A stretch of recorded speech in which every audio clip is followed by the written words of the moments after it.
Episode 22, the topic I've been avoiding. Here I am, 5 months into this podcast, and I realize that I haven't been completely transparent with you. If I'm going to be honest and talk about everything that I want, I have to talk about my weight. I've been resisting it because, well, you know, it's cringe. It's embarrassing. It brings up old diet trauma. I've been defined by my weight. And I've defined myself by my weight off and on since I was 12 years old. And I'm just sick of it.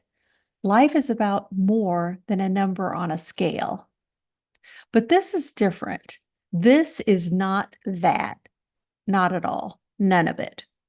This isn't about how I will look 20 pounds thinner, or even about how my clothes will fit or how I'll feel, although all of those things are definitely bonuses.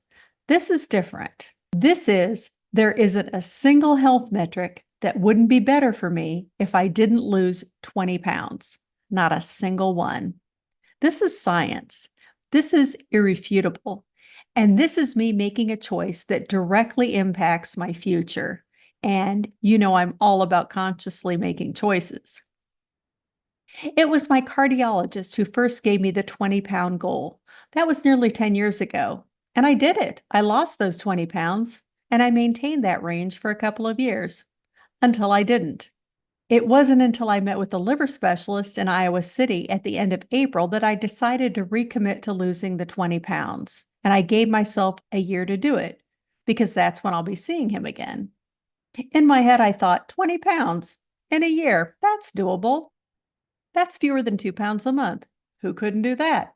Anyone could. And yet I haven't. Well, a little, but not really. I've started a few times, but mostly I've just fucked around. Here's the data. I weighed 175.8 pounds April 24th, the day I flew to Iowa to see the specialist. This morning, the day that I'm drafting this episode, July 22nd, I weighed 173.6. For the record, I'm 5 feet 5 inches tall. So 2.2 pounds. I've lost 2.2 pounds over the past 3 months. Only 17.8 pounds to go and only 9 months to lose it. That's still 2 pounds a month. Doable, right? Looking back over the past few months, I feel like what I'm missing is consistency. I'm also missing a why. You know, the reason you choose a healthy option, even though the fries are delicious. Not that you can't ever have fries, but when you're always choosing the fries, that's the problem. But if I'm telling myself that I want to consistently make choices that will improve my health outcomes, even I'm bored and it's my life, that's not a good enough reason. I'll have to think about that. Yesterday, I hopped onto my new health insurance's website to see what kinds of benefits are available to me. As I poked around, I came across a health assessment test. So I took it. And what pushed me right over the edge was they asked for a waist measurement. So I got out the tape measure and pulled up my t-shirt. 39 inches at the belly button. You've got to be kidding me. There's no way that's possible. But it's true. I had Corey confirm it. Ugh. I guess these health assessment people know what they're doing because immediately after recording the waist measurement, I set some goals for myself based on their suggestions. And they're what you'd expect: lose weight, eat better, move more, lift more. By the way, it's not that I don't understand all of the elements of losing weight. I do. My mom joined Weight Watchers back in the early 70s. I could tell you the calorie count in anything by the time I was 7. I understand the principles, but there's a disconnect between my brain and my hand shoving food into my mouth. I understand the role sleep plays. If sleep were an Olympic sport, I would have at least one bronze medal. Sleep is an art form with me.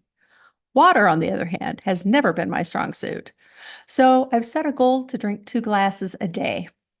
I understand that's not enough, but we know I'm not going to go from drinking half a glass to 8 full glasses overnight, so I don't want to hear about it.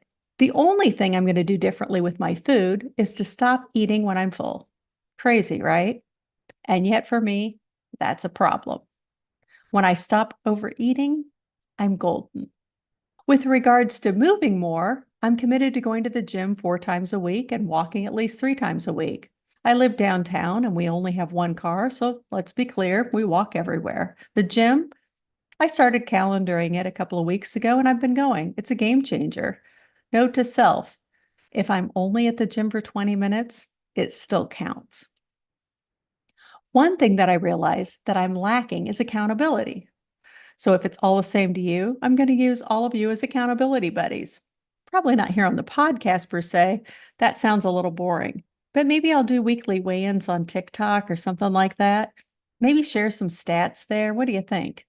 TMI, my TikTok account, in case you want to follow along, is called My Act 4, and that's with the number 4.